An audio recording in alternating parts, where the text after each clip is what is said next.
Assalamu alaikum. Wa alaikum salam. Malam da Allah na zo cire kuɗi ne sai dai kuma na manta debit card ɗina. Ko kana karɓar transfer? Ba na karɓar transfer amma dai akwai hanyar da zamu bi za ka cire kuɗin. Ko wata hanya da MTN ta shigo da ita wanda ake kira MoMo, ta nan zai iya cire kuɗi daga account ɗinka ba tare da ka zo da kati ba. Ok, to ya tsarin nake? In dai kana da number da ka buɗe account ɗinka wato ko layin da ake ma alert kenan, za ka iya cire kuɗi a wannan. 6, 7, 10.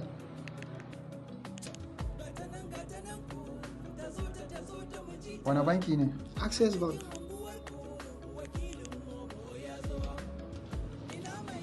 Dubu ɗaya ko? Eh,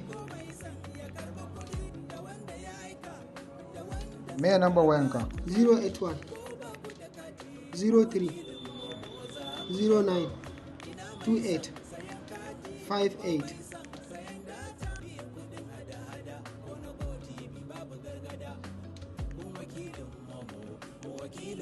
Kai ne Shafi'u ko? Eh, Oh.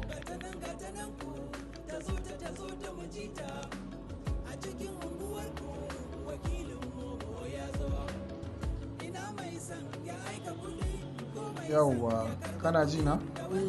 Akwai wasu nambobi da zaka sa. na. Zan gaya masu yanzu. Ok, A cikin wayar ka zaka sa su. to. Da ko wayar taka zaka sa nambobin. Ok, to gata. To, buɗe zaka. To, zaka danna star 901 star Star 901 star 00 guda uku 000 sai star star sai ka danna 163 163 0 hash. hash. In ka danna wannan guda idan ka danna to za su ce ka sa kuma pin ɗinka na transfer wanda kake transfer. Na. Yawa to kana sawa za ka ga abin da zai faru. Kaga transfer successful. Success. Wanda.